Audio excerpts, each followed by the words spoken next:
Case Keenum introduced as the next Broncos quarterback. I'm here with John Elway.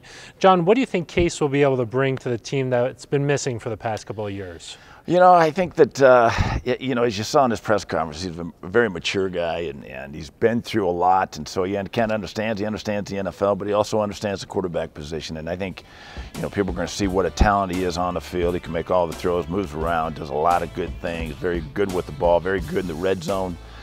Does tremendous things on the field, but I think what he's really going to add for us is the grit, the leadership, the maturity that we kind of needed on that offensive side to be able to step in there and guys can rally around. And so I think that's going to be the biggest lift, is the fact that that leadership qualities that he brings. But I'm excited to see it.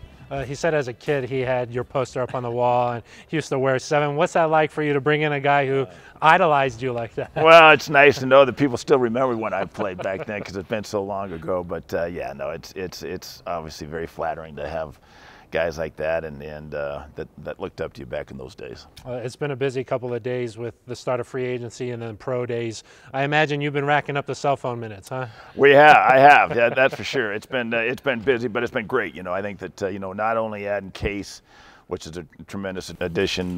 Tremaine Brock, who we added, who's a very good corner that we have high hopes for and think that he can come in and really compete, and we'll add some good depth at the cornerback position. A guy that's a veteran and has played very well. And then obviously the one that's I'm really excited about is Todd Davis too, and the fact that he can come in and come back and he's the piece on that defensive side. He plays with physicality, very tough downhill player that really can strike you, but also a very important leader on that defensive side. And so that's why Todd was so important to us, and so the things that he brings. And so we're off to a good start in free agency. We feel like we got a lot better, and we're going to continue to turn over all the rocks and stones and try to figure out if there's more players that we can add some value to us and some depth, and then then we'll get busy on the draft, and we got a lot of draft capital too, so it's going to be exciting in the next 6 weeks. How was Oklahoma, UCLA getting to see some of these guys up close and personal? We did, yeah. I mean, obviously the quarterbacks. Everyone thinks we run and see the quarterbacks, but there's a lot of other good football players there, a lot of good tackles, and so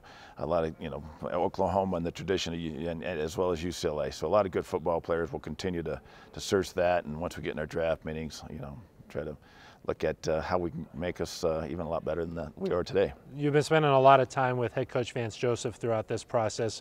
How much growth have you seen from him this time, the second time around through this? A year under your belt always helps a lot, and having been through that, know what to expect. And so I think Vance has made great strides. He's continued to work hard, and it's been we've had a great working relationship with personnel and the coaching staff. I'm really excited about the changes that were made and the additions to the coaching staff, and so everybody's worked real well, and I think that we'll continue to do that. But Vance has made great strides, and look forward to him having a great year this year. The first wave of free agency sort of dying down here, but how important is? I mean, it still seems like there's a lot of great players out there. There is, and so that's why we'll continue to work on it, and as look at the market and see where the market is, and see if we can add some quality depth somewhere, and also maybe find a couple gems out there. But again, with the idea of I think we have 10 draft picks, so trying to figure out how the roster is going to break out and how we can do it. So with all those balls in the air, we'll continue to work on it. A lot of moving pieces. John, thank you so much for your time. Appreciate it. You bet, Phil.